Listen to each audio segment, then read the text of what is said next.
पता है इस हरी मेहंदी में लाल रंग कैसे आ जाता है? कष्ट सहकर। लाल चटकता रंग चाहिए तो इन मेहंदी के पत्तों को पीसना पड़ता है, बार बार प्रहार करने होते हैं। उसके पश्चात इसे पानी में मिश्रित करना होता है, तब जाकर ये ललनाओं का श्रृंगार बनती है। स्वर्ण के साथ भी यही है, जितना तपता है उतना शुद्ध होता है। और नग तो आप सभी को भाते हैं ना। हीरा भी पहले कोयला होता है, धरा के भीतर का ताप सहकर, उसका दबाव सहकर इसके भीतर ये चमक आती है। आप समझ रहे हैं ना मैं क्या कह रहा हूं? जितना आप कठिनाइयों से जूझेंगे, आपका व्यक्तित्व उतना ही निखरेगा। कठिनाइयों की भट्टी में जितना तपेंगे, आपका चरित्र उतना ही निखरेगा। तो अगली बार जब आपके समक्ष कोई समस्या आए तो घबराइए मत, उससे लड़ जाइए, क्योंकि हर समस्या हमें कुछ नया सिखा कर जाती है। मैं अपने आप को दांव पर लगाऊंगा।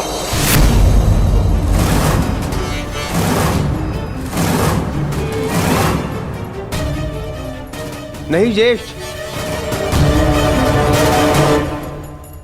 दांव पर मैं लगूंगा।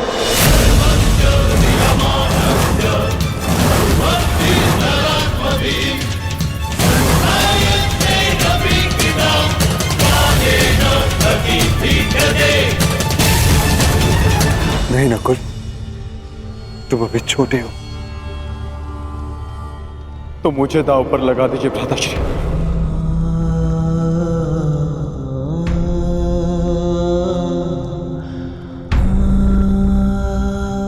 एक अवसर मुझे दीजिए। सही कहा था मामा श्री ने, पिता की अनुपस्थिति में बड़ा भाई ही पिता होता है। पर मुझे तो एक पल भी ऐसा स्मरण नहीं होता जब आपने मेरा पालन ना किया हो, मुझे प्रेम ना किया हो। हर पल आपने अपना कर्तव्य निभाया है ज्येष्ठ। आज मुझे अपना कर्तव्य निभाने दीजिए। नहीं अनुज, अगर कोई दांव पर लगेगा तो वो मैं। नहीं भ्राता, यदि दांव में मैं हार गया तो आप मुझे युद्ध करके छुड़वा लेंगे, परंतु यदि आप हार गए तो मैं आपको नहीं छुड़वा पाऊंगा भ्राता।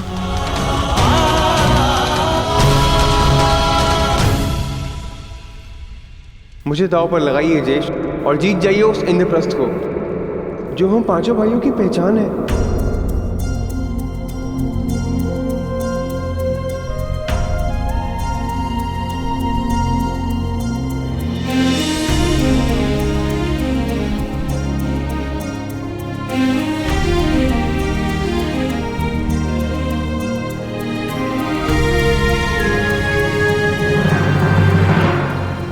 मैं अपने अनुज नकुल को दांव पर लगाऊंगा।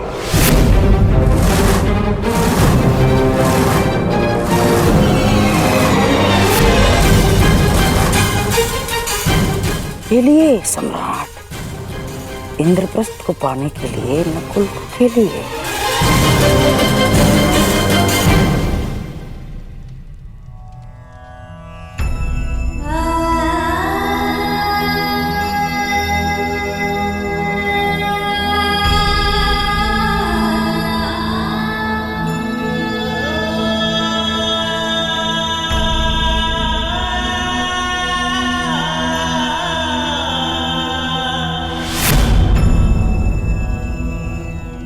तो बोलिए सम्राट, अब एक और है नकुल और दूसरी ओर दुर्योधन ने जीती हुई सारी संपत्ति।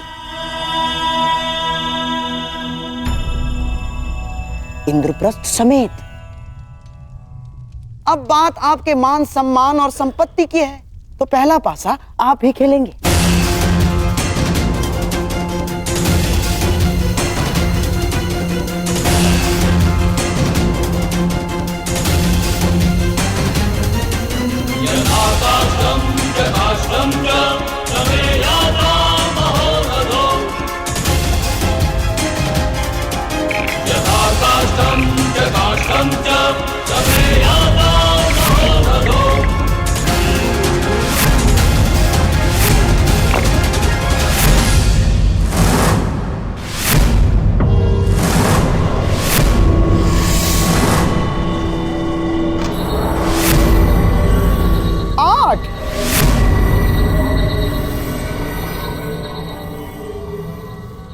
अब देखते हैं कि मेरे दुर्योधन के भाग्य में क्या लिखा है।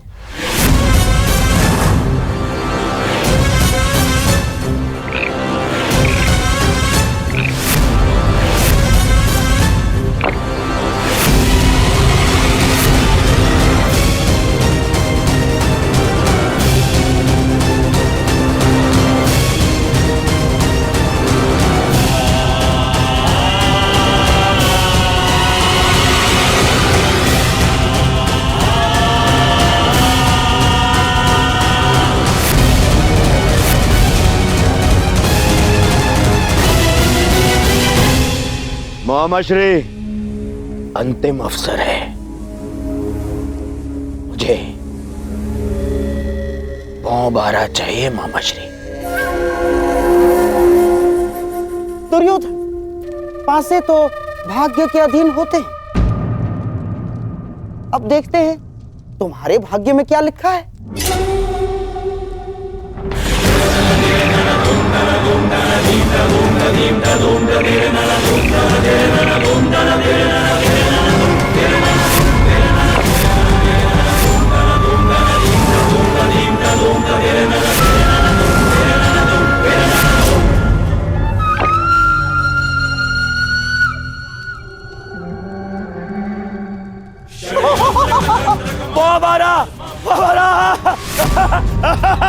हमारा दुशासन, वो हमारा सीधे पांव पारा।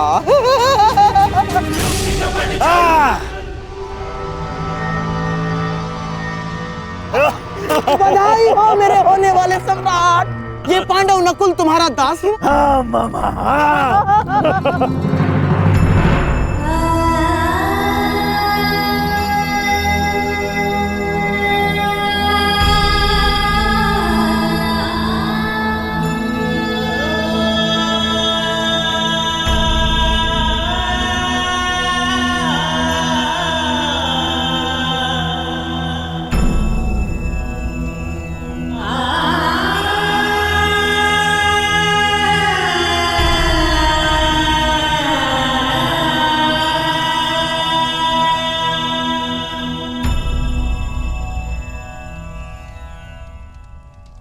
नहीं ज्येष्ठ, मेरे गर्व के पल को यूं अपने आंसुओं में मत बहने दीजिए। मेरे लिए ये गर्व की बात है कि मैं अपने भाई के मान के काम आ सका।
दास मुकुट नहीं पहनते। निकाल इसको।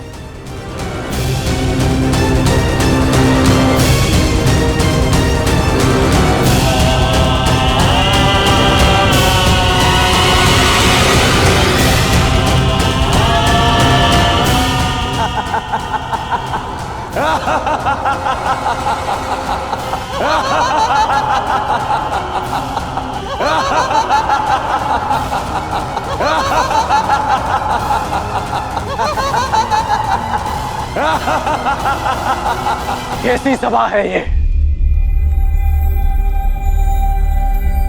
और कैसा खेल है जिसमें एक भाई को दूसरे भाई का दास बनाकर बिठा दिया गया है।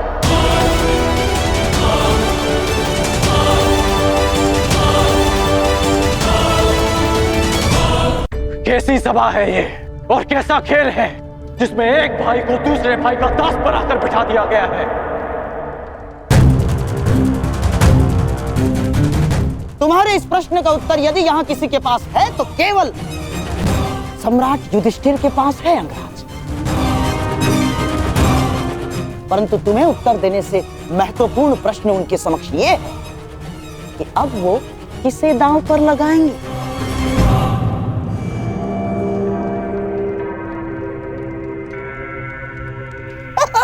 समझ गए अंगराज?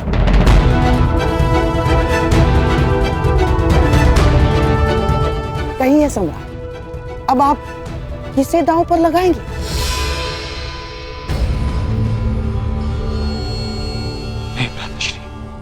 नहीं ज्येष्ठ, अब और नहीं।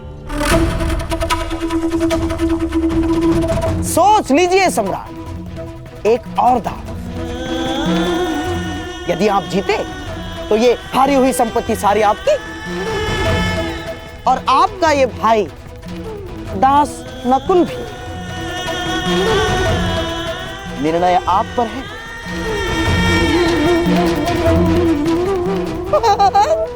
सोच लीजिए।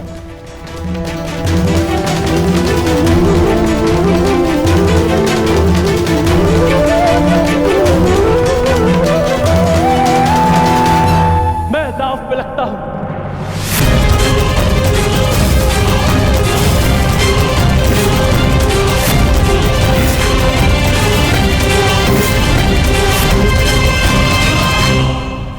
नहीं नहीं सहदेव, नहीं।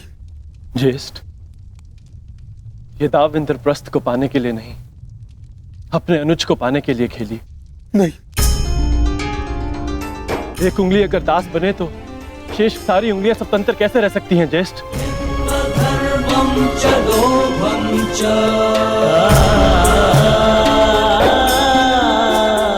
मुझे विश्वास है कि आप मुझे अवश्य जीत लेंगे और नकुल को भी।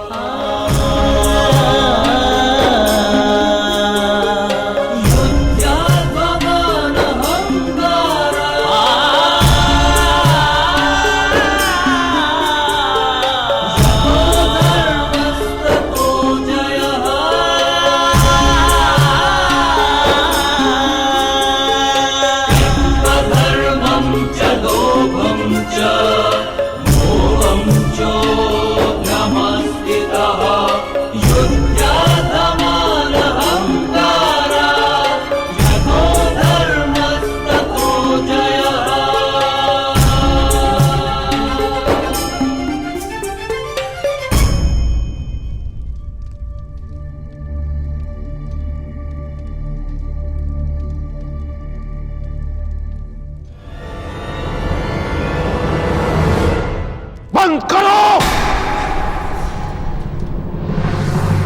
इसे, क्षण समाप्त करो इस खेल को, इसे क्षण।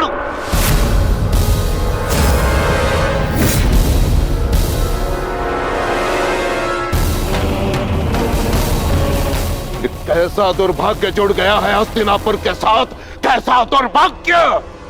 अरे कुरुवंश के दो राजकुमार, उन्हीं का भाई उन्हें उनका दास बना रहा है। अरे क्या ये वही कुरुवंश है जो अपने भाई के अधिकार के लिए महामहिम अभी तक जीवित है? क्या ये वही कुरुवंश है? क्या महाराज पांडु अपने राज्य, अपने पुत्रों को अपने भाई के विश्वास पर छोड़कर चले गए थे?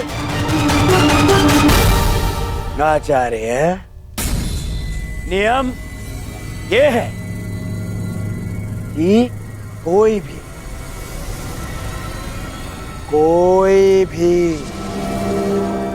इस द्यूत को रोक नहीं सकता। सम्राट नियमों से बंधे हुए हैं, महामहिम भी नियमों से बंधे हुए हैं, परंतु मैं नहीं दुर्योधन। मैं तुम्हारा गुरु द्रोण हूं और मैं तुम्हें आदेश देता हूं कि अभी से क्षण इस खेल को बंद कर दो। आप अपनी शिक्षा का मूल्य, अपनी अपनी गुरु दक्षिणा ले चुके।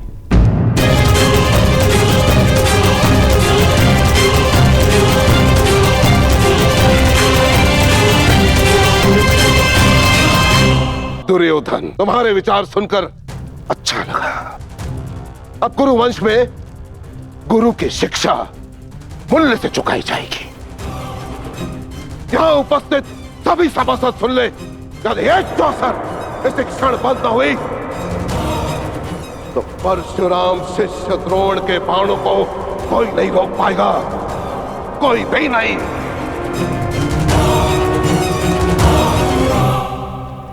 मैंने कहा था ना, इन्हें यहां मत बुलाओ। क्यों बुलाया आपने ने यहाँ? बन गए ना ये यहाँ पे बाधा। तुम भूल रहे हो दुर्योधन, इस बाधा के उपचार को भी मैंने साथ ही में आमंत्रित किया है।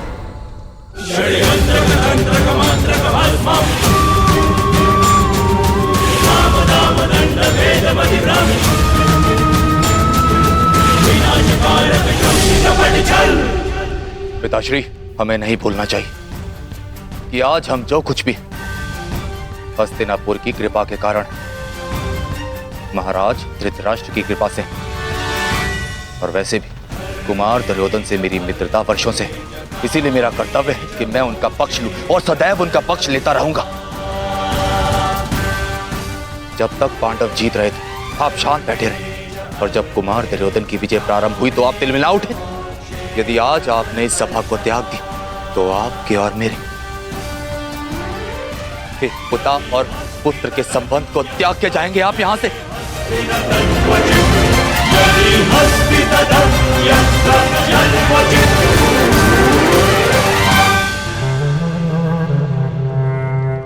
आचार्य द्रोण, अब आप इस सभा में रुके हैं अपनी इच्छा से, अर्थात अब आप इस सभा के सभासद हैं और नियम अनुसार सभा के समाप्त होने तक आप नहीं उठेंगे, अन्यथा आप दंड के पात्र होंगे।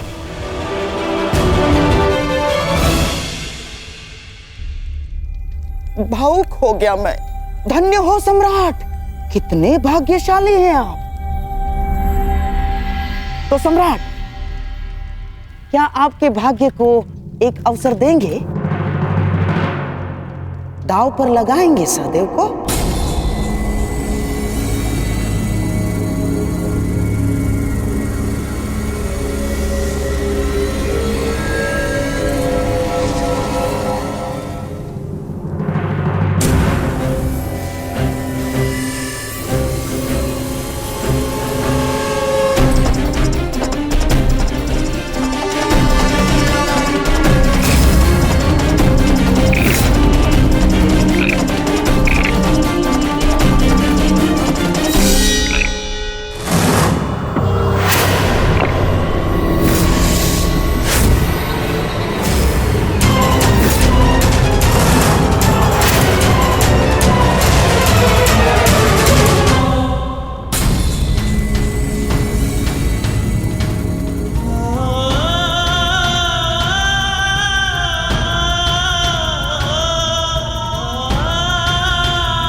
अगले होते माद्री पुत्र सहदेव की।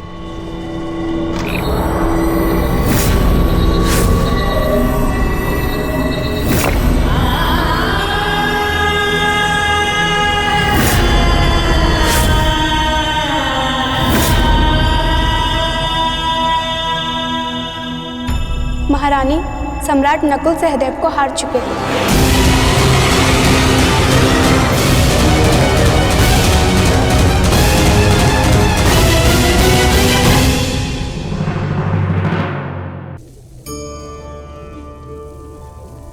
कभी सोचा है हमारा जीवन भी उस रेत की घड़ी की भांति है। जो रेत नीचे गिर चुकी है वो हमारा अतीत है, जो अब भी ऊपर है वो हमारा आने वाला भविष्य है, और वर्तमान ये संकुचित स्थल है जहां से धीरे धीरे करके रेत गिर रही है। अर्थात हमारे पास जीने के लिए यही एक क्षण है। उसका उपयोग कैसे करना है ये हम पर निर्भर करता है। जो बीत गया उसका दुख मनाना है, या जो भविष्य में होने वाला है उसकी प्रतीक्षा में क्रोध करना है। सब कुछ करने के लिए यही एक क्षण है। प्रसन्न रहना है तो उसके लिए भी यही एक पल है। प्रतीक्षा करते रहोगे तो ये पल भी भूतकाल में बदल जाएगा। इसलिए आनंद के लिए, परोपकार के लिए प्रतीक्षा ना कीजिए। आपके पास जो पल है उनका भरपूर सदुपयोग कीजिए, क्योंकि इस घड़ी को पलटकर आप फिर से समय अवश्य गिन सकते हैं, परंतु अपना बीता हुआ समय आप वापस नहीं लौटा पाएंगे। महारानी, सम्राट नकुल सहदेव को हार चुके हैं।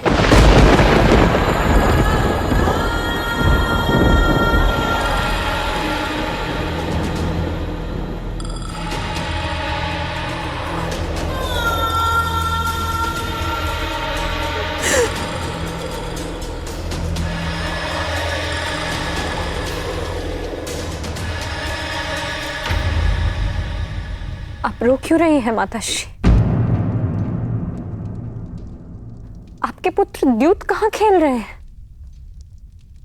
वो तो अपना धर्म निभा रहे हैं। जीवन की तपस्या में जो कुछ भी प्राप्त किया उसे द्यूत के यज्ञ में आहुति दे रहे हैं।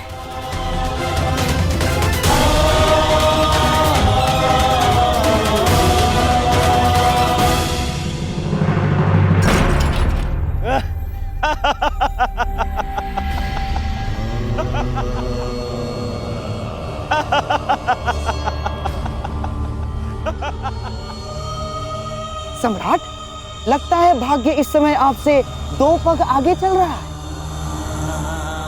परंतु चिंता कैसी? दांव पर लगाने के लिए आपके पास कितना कुछ शेष है अभी। बताइए, अब किसे दांव पर लगाएंगे आप? अर्जुन को या महाबली भीम को? नहीं युधिष्ठिर,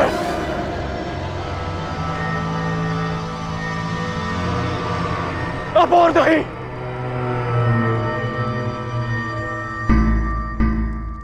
बोलिए सम्राट। किसी को नहीं। यह खेल मैं रोकता हूं।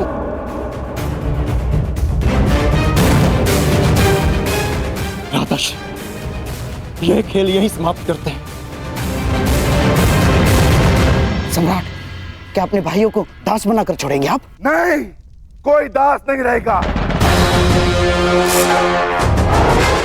हम अभी यहीं इसी क्षण युद्ध करके अपने अनुजों को मुक्त कराएंगे।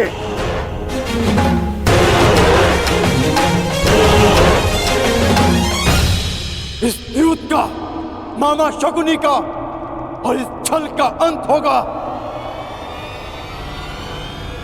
अभी इसी समय।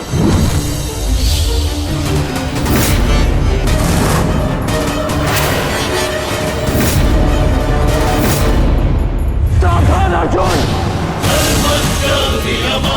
इस भांति सभा में शस्त्र उठाना उचित नहीं। तो जो हो रहा है वह उचित है। बस अब इस समस्या का एक ही तरण है, युद्ध।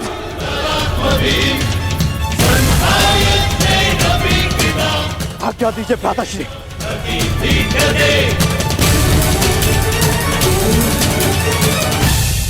वाह सम्राट वाह, मेरे ही घर में आकर मेरी ही सभा में युद्ध के लिए ललकार रहे हैं सम्राट। आपको खेलने के लिए किसी ने विवश नहीं किया था, और जब हारने लगे तो अपने अनुजों को अस्त्र उठाने के लिए उकसा रहे हैं आप।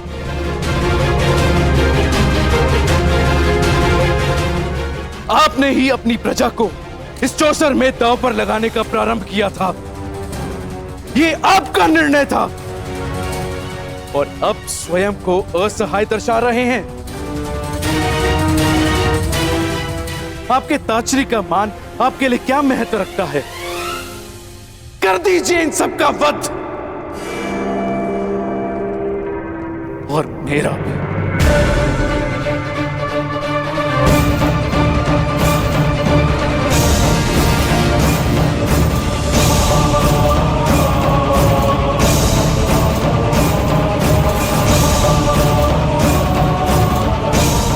हम ऐसा कुछ नहीं करेंगे ताश्री।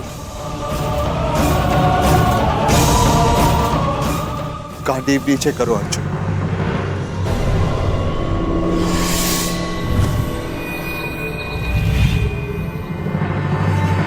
हम बस यहां से जा रहे हैं।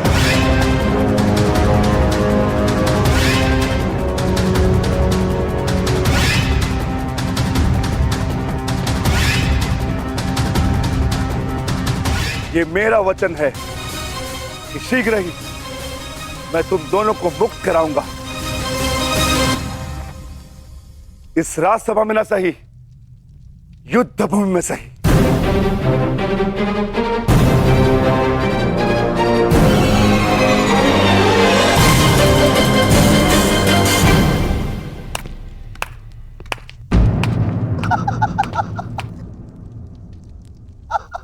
सम्राट की जय हो।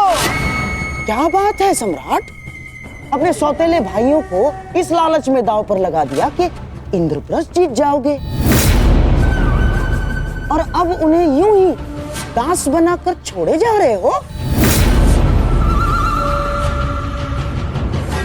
कहीं ऐसा तो नहीं कि माद्री पुत्रों को दांव पर लगाने के पश्चात अपने सहोदर भाइयों को बचाने का विचार मन में आ गया? ना, ठीक ही तो है दुर्योधन, बेचारे सौतेले जो ठहरे। और हाँ, इनके लिए अपने सहोदर भाइयों को दांव पर लगा देना कैसा धर्म है?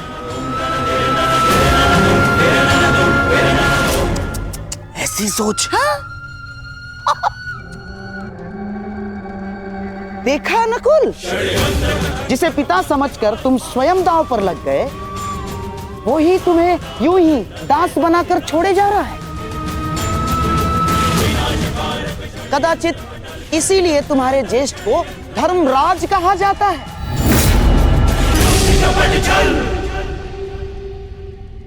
सोच लीजिए सम्राट, इतिहास आपको किस भांति स्मरण रखेगा?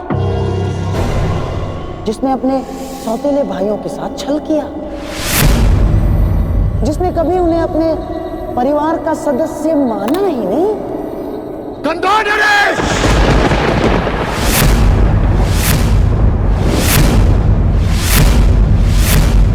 मेरे लिए मेरा हर एक भाई एक समान है। जैसे नकुल और सहदेव, वैसे ही भीम और अर्जुन। और अब मैं खेलूंगा अर्जुन, वो भी इंद्रप्रस्थ के लिए नहीं, मेरे अनुजों के लिए।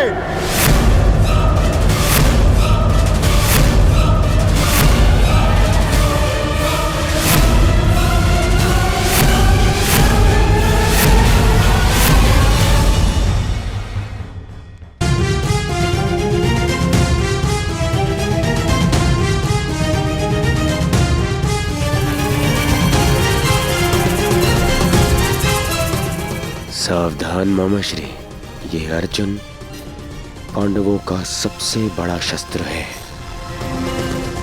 जिसे छीनकर आपको युधिष्ठिर को निशस्त्र करना ही है। ये इस यज्ञ की सबसे बड़ी आहुति है। ये व्यर्थ नहीं जाएगी ना।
लो, मेरे होने वाले सम्राट, ये महापराक्रमी महाधनुर्धारी पांडुपुत्र अर्जुन तुम्हारा दास हुआ।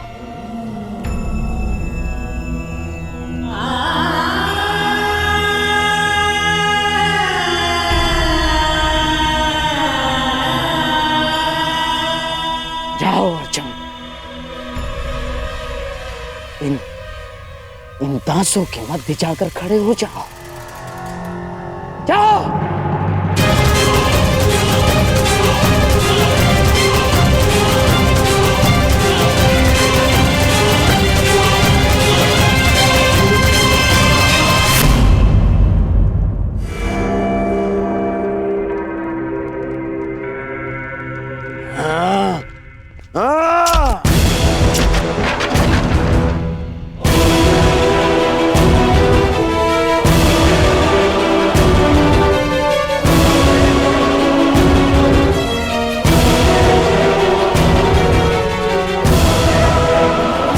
ठहरो अर्जुन।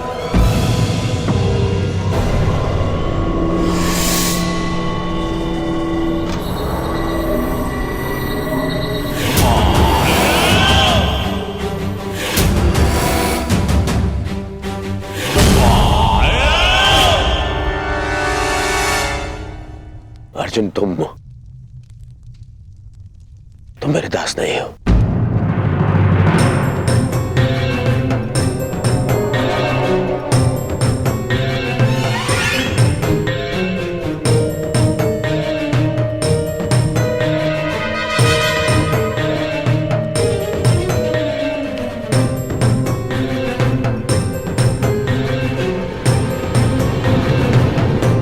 परंतु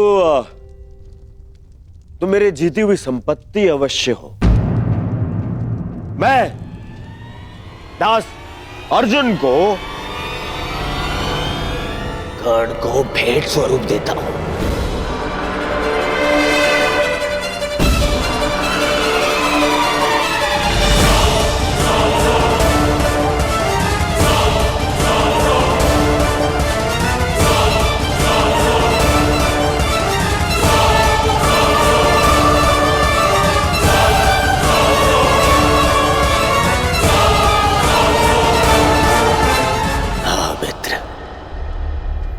जिसने तुम्हें सूत पुत्र कहकर तुम्हारा अपमान किया था, आज वो धनुर्धारी दास बनकर तुम्हारे सामने खड़ा है।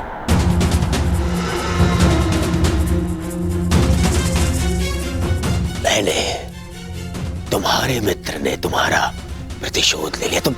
तुम प्रसन्न हो ना मित्र? मुझे अर्जुन के क्षत्रिय पुत्र होने से और मेरे सूत पुत्र होने से कभी कोई समस्या नहीं रही मित्र। आज तुमने मेरा मान बढ़ाने के स्थान पर घटा दिया।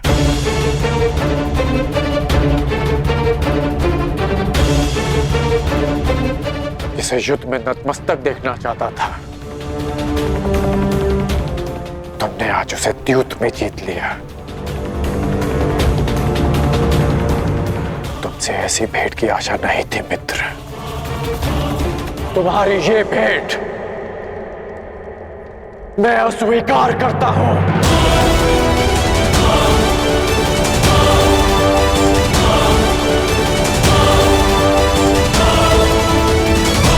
अर्जुन, अभी इसी क्षण दास के स्थान पर जाकर खड़े हो जाओ।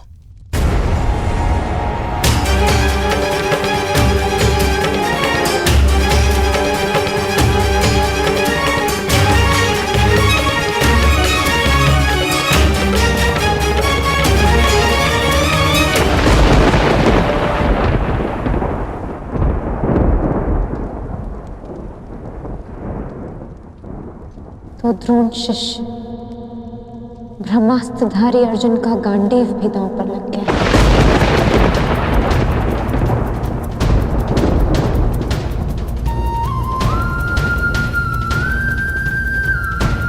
मेरे पति अपने धर्म का उत्सव मना रहे हैं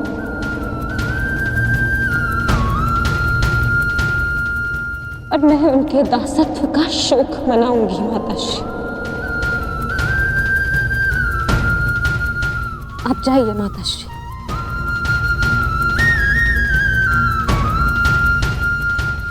एकांत।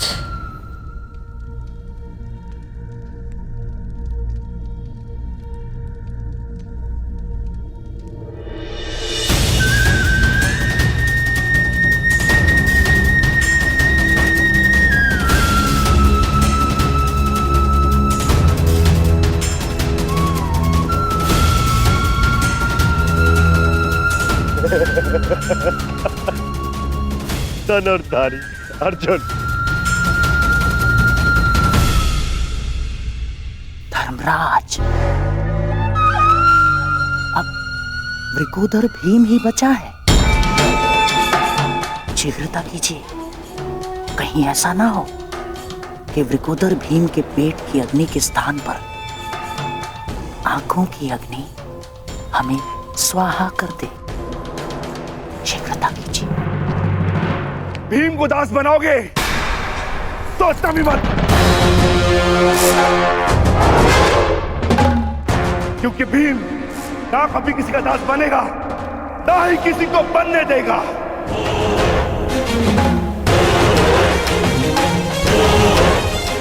मैं अभी यही इसी क्षण भरी सभा में सारे करों का नाश करके अपने अनुजों को दासत्व से मुक्त कराऊंगा।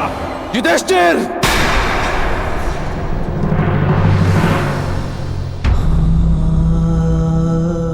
आज आप मुझे नहीं रोक सकते ज्येष्ठ।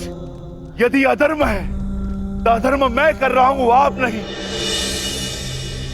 शांत गदाधारी भीम, शांत। युद्ध चाहिए? दासो, तुम्हारे स्वामी पर आक्रमण हो रहा है, रक्षा करो उसकी।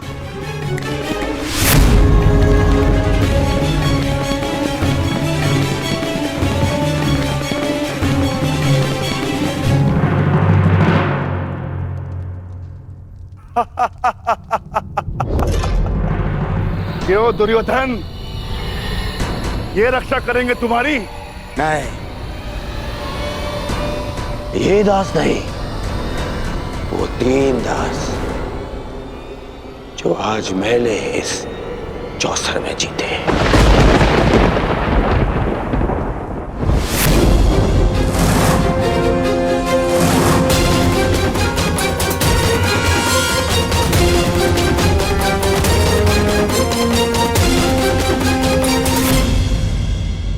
दासो, अपने स्वामी की रक्षा करो।